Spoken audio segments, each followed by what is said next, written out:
आज की वीडियो सभी प्रैक्टिसिंग एडवोकेट जो भी हैं उनके लिए सबसे इंपॉर्टेंट है। कोई भी लॉ ग्रेजुएट है उसके लिए बहुत ज्यादा इंपॉर्टेंट वीडियो है, और कोई भी लॉ स्टूडेंट जो अपना एज एन एडवोकेट के तौर पे प्रैक्टिस करना चाहता है उसके लिए भी बहुत ज्यादा इंपॉर्टेंट आज मैं वीडियो लेकर आया हूं। तो आज हम वीडियो के अंदर डिस्कस करेंगे कि सुप्रीम कोर्ट के अंदर बार काउंसिल ऑफ इंडिया ने अभी आज की तारीख में, आज 3 अगस्त 2022 है, तो आज एक फैसला आया है कि यहां पर जो बार काउंसिल ऑफ इंडिया है उन्होंने सुप्रीम कोर्ट में क्लियर शब्दों में बोल दिया है कि भाई अगर कोई भी advocate as an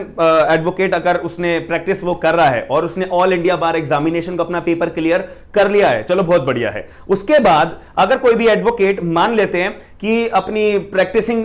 as an advocate के तौर पे वो प्रैक्टिस करना छोड़ देता है, कहीं दूसरी जगह काम करने लग जाता है, कहीं दूसरी जगह जॉब करने लग जाता है, ठीक है। तो अगर कोई एडवोकेट अपना लाइसेंस भी ले ले, अपनी सीओपी भी ले ले, अपना ऑल इंडिया बार एग्जामिनेशन क्लियर करने के बाद सब कुछ ले ले और प्रैक्टिसिंग करने की बजाय वो कहीं और जॉब करता है, तो सॉरी, बार काउंसिल ने ऐसे लोगों के लिए क्लियर शब्दों में एक रिस्ट्रिक्शन लगा दी है कि ऐसे लोग जब कहीं दूसरी जगह पे अपना काम कर रहे हैं, कोई जॉब कर रहे हैं out of the field of the law, तो ठीक है भाई, आप करते रहो वहीं पे। आपको अगर दोबारा अपना एज एन एडवोकेट के तौर पे आना है प्रैक्टिस करने के लिए, तो इसका मतलब यह नहीं है कि आपने जो पहले ऑल इंडिया बार एग्जामिनेशन क्लियर करा था, सीओपी ली थी या सारे के सारे एनरोलमेंट वगैरह आपने लिया था, तो आप उसी अपनी जॉब दूसरी करते हुए वहां से अपना रिजाइन कर दो, उसके बाद जो है आप अपना प्रैक्टिसिंग एडवोकेट के तौर पे प्रैक्टिस करना चालू कर दोगे। नो, आप यहां पर प्रैक्टिस नहीं कर सकते। अगर आपको प्रैक्टिस करनी है दोबारा अपनी पुरानी वाली जॉब छोड़ने के बाद, आपको अगर दोबारा अपनी प्रैक्टिस करनी है तो भाई आपको ऑल इंडिया बार एग्जामिनेशन का एग्जाम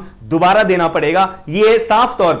तौर पे बार काउंसिल ऑफ इंडिया ने ये सारी स्टेटमेंट बोल दी है। और यहां पे स्टेट बार काउंसिल को, जितने भी ऑल ओवर इंडिया में जितनी भी स्टेट बार काउंसिल है, तो बार काउंसिल ऑफ इंडिया ने सारी की सारी स्टेट बार काउंसिल को इंस्ट्रक्शन दे दी कि भाई आप सभी state bar council 3 register maintain करोगे, उसमें कैटेगरी वाइज उन 3 रजिस्टर में लोगों का नाम रजिस्टर होगा, किस किसने एआईबी क्लियर करा है, किस किसने नहीं करा, कौन जॉब कर रहा है, कौन प्रैक्टिस कर रहा है, किसके पास सीओपी है, किसके पास सीओपी नहीं है। तो ये क्लासिफिकेशन है रजिस्टर का, अभी मैं आपको पूरी वीडियो के अंदर बताऊंगा, जो मैंने आपको यहां पे मेंशन करा हुआ है। तो अभी ये मोटी मोटी बात मैंने आपको बताई है, सारी बातें मैं आपको केस लॉ के साथ में, कौन से केस के अंदर भी बार काउंसिल ने क्या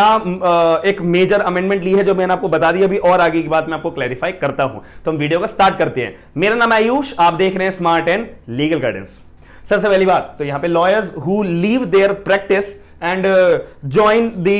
job of out of the field of the job has to reappear for all India bar examination। तो यहां पर अगर कोई भी बार काउंसिल ने पे रिजॉल्व कर दिया है कि अगर कोई भी लॉयर अपना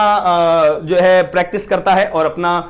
स्टेट बार काउंसिल में एनरोलमेंट कराता है और अपना ऑल इंडिया बार एग्जामिनेशन क्लियर करता है, फिर अपना सीओपी बार काउंसिल से ले लेता है, फिर अपना परमानेंट एनरोलमेंट भी ले लेता है, फिर वो प्रैक्टिस कर रहा होता है या प्रैक्टिस नहीं भी कर रहा होता, अब उसको लगता है कि नहीं, मुझे एज एन एडवोकेट के तौर पर प्रैक्टिस करने में मजा नहीं आ रहा या मेरा इंटरेस्ट नहीं लग रहा, तो ऐसे केस में एक प्रोसेस वाइज में बात करूं तो उस बंदे को, उस एडवोकेट को स्टेट बार काउंसिल में जाके अपना लाइसेंस रिवोक कराना चाहिए, सस्पेंड कराना चाहिए। लेकिन अगर कोई व्यक्ति अपना लाइसेंस सस्पेंड नहीं कराता, अपने पास रखता है सीओपी, फिर वो दूसरी जगह पे अपना जॉब कर लेता है, कोई भी जॉब हो सकती है यार, लॉ के अलावा भी 1000 तरीके, आपके पास ग्रेजुएट की जो डिग्री है ना, आप कहीं और जॉब में अप्लाई कर सकते हो, कोई और दूसरी जगह पे जॉब आप कर सकते हो। अगर आपको लग रहा है कि मेरे को यहां पे कमाई नहीं हो रही है, या एज एन एडवोकेट के तौर पे, या मैं प्रैक्टिस कर तो रहा हूं लेकिन मेरे को उतना वर्थ नहीं मिल रहा है, या कोई भी XYZ रीजन हो सकता है, तो अगर कोई व्यक्ति के मन में आता है कि मैं दूसरी जगह पे जॉब कर लेता हूं, भाई करो, कोई दिक्कत नहीं है। अब कोई दूसरा व्यक्ति जो अपनी दूसरी जगह पे जॉब कर रहा है, अब वो जॉब करते हुए फिर उसके मन में आता है कि नहीं, मेरे को यहां पे अपनी जॉब अब छोड़ देनी है,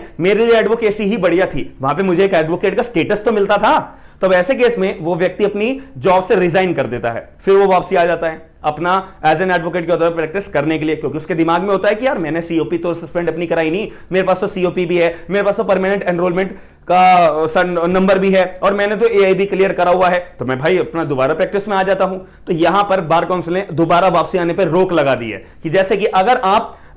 एज एन एडवोकेट की प्रैक्टिस छोड़ने के बाद कि दूसरी जगह पे जॉब करते हो लगातार 5 सालों तक, तो अगर 5 साल से ज्यादा टाइम तक आपने अपनी एडवोकेसी का जो लाइसेंस है आपने यूज नहीं करा, या दूसरी जगह पे आप जॉब करने लग गए 5 सालों तक, तो 5 सालों के बाद आपने सोचा कि नहीं, मुझे एज एन एडवोकेट के तौर पे अपना प्रैक्टिस दोबारा करनी है, तो 5 सालों तक या मतलब 5 सालों के बाद अगर आप दोबारा सोचते हो, तो यहां पर आपको अपना ऑल इंडिया बार एग्जामिनेशन का पेपर दोबारा देना पड़ेगा। सीधे शब्दों में बात रखिए, मैं केस बता देता हूं, Bar Council of India versus Twinkle Rahul Mangonkar, ठीक है, ये आपको केस का नाम है, स्क्रीन के ऊपर भी दिख रहा होगा, डिस्क्रिप्शन बॉक्स के अंदर भी मैं बता दूंगा। अब मैंने आपको वीडियो के स्टार्टिंग में बताया था कि हर स्टेट बार काउंसिल को 3 तरह के रजिस्टर मेंटेन करने होंगे जो बार काउंसिल ने ऑफिशियली अपने नोटिफिकेशन में बताया है। तो यहां पर पहला रजिस्टर का नाम होगा रजिस्टर ए। रजिस्टर ए में वो कैटेगरी के लोग होंगे जहां पे जिन्होंने अपना नाम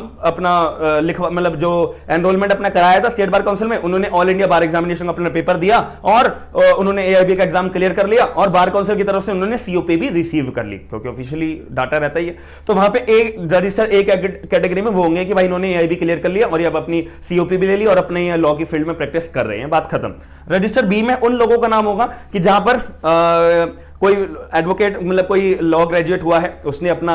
एज एन एडवोकेट के तौर पे स्टेट बार काउंसिल के अंदर अपना नाम लिखवाया है, अब वो दूसरी जगह काम कर रहा है, दूसरी जगह जॉब कर रहा है। तो यहां पर उन लोगों के लिए बार काउंसिल ने एक कंडीशन रख दी कि भाई देखो, आप दूसरी जगह पे काम कर रहे हो, यानी कि out of the field of the law के तौर पे आप काम कर रहे हो। तो यहां पर आपको अगर एज एन एडवोकेट के तौर पे हम बार Council of AIB, all India bar examination का पेपर हम आपको देने दे रहे हैं, अगर आपका एग्जाम क्लियर हो जाता है तो याद रखना 6 महीने के अंदर अंदर जब रिजल्ट डिक्लेयर होगा तो उसके 6 महीने के अंदर अंदर आपको अपनी पुरानी वाली जॉब से रिजाइन देना पड़ेगा। जब आप रिजाइन दोगे उसी दिन से आपका हम क्या करेंगे, जो एक्सपीरियंस, प्रैक्टिसिंग एडवोकेट का एक्सपीरियंस काउंट होने की जो बात होती है ना, तो जिस दिन आप रिजाइन दोगे उस तारीख से आपका जो है रिजाइन चालू, प्रैक्टिसिंग एडवोकेट का आपका प्रैक्टिसिंग एक्सपीरियंस का ईयर्स जो है उस तारीख से आपके काउंट होना चालू हो जाएंगे, जिस दिन आप रिजाइन देके हमारे को जमा करा दोगे, बात खत्म। ये रजिस्टर बी में वो कैटेगरी के लोग डाले जाएंगे। अब रजिस्टर सी की बात आ जाती है कि भाई देखो, अगर किसी ने अपना कोई पर्सन है, उसने एज एन एडवोकेट अपना स्टेट बार काउंसिल में एनरोलमेंट कराया, ऑल इंडिया बार एग्जामिनेशन का पेपर दे दिया कि भाई साहब उसका ऑल इंडिया बार एग्जामिनेशन क्लियर हो गया। अब यहां पर उन लोगों को एआईबी क्लियर करने के बाद वो लोग क्या कर रहे हैं, अपना दूसरी जगह पे काम कर रहे हैं, other out of the field of the law के अंदर काम कर रहे हैं, सीओपी भी ले ली और दूसरी का काम कर रहे हैं। तो ऐसे लोगों का नाम रजिस्टर सी में डाल दिया जाएगा कि भाई बार काउंसिल की तरफ से ऐसे सभी लोगों को जिन्होंने सीओपी ले लिया लेकिन कहीं और काम कर रहे हैं, उसका नाम हम सस्पेंड कर रहे हैं, सीओपी से हम सस्पेंड कर रहे हैं। ऐसा नहीं है कि भाई उसके पास कोई केस आया तो केस लड़ने लग गया, बाकी टाइम अपनी दुकान चला रहा है, बाकी टाइम अपना दूसरी जगह पे कोई out of the field of the law के अंदर अपनी जॉब कर रहा है। तो याद रखिएगा, रजिस्टर नंबर सी के अंदर उस व्यक्ति का नाम डाल दिया जाएगा। साथ ही में रजिस्टर नंबर सी में और भी एक क्लैरिफिकेशन दी है कि अगर मान लेते हैं कि कोई पब्लिक प्रोसिक्यूटर, सरकारी वकील बन गया, या कोई जुडिशियल ऑफिसर बन गया, या कोई कॉर्पोरेट लॉयर बन गया, या कोई अदर लॉ की पोस्ट आ रखी है सरकार के तौर पे, उसने वहां पे अपना एग्जाम दिया, एक्सपीरियंस भी 3 साल का 2 साल का जो भी मांगा गया है, वहां पे उसकी जॉब लग गई है। तो ऐसे लोगों को जब अपनी जॉब वो छोड़ते हैं तो एज एन एडवोकेट उनको दोबारा ज्वाइन होना है, तो ऐसे लोगों को ऑल इंडिया बार एग्जामिनेशन का दोबारा पेपर देने की जरूरत नहीं है। फॉर एग्जाम्पल, आपने देखा होगा कि बहुत सारे जुडिशियल ऑफिसर्स जो होते हैं वो अपना एग्जाम क्लियर करते हैं जुडिशरी का, उसके बाद वो अपना जुडिशरी का कुछ साल अपना काम करते हैं, फिर वो अपना रिजाइन दे देते हैं पोस्ट से, फिर उनका मन करता है नहीं यार हम एज एन एडवोकेट ही ठीक थे, तो हम एज एन एडवोकेट के तौर पे अपना काम करना चाहते हैं। तो उनको एंट्री आने के लिए उनके पास सीओपी तो होनी चाहिए।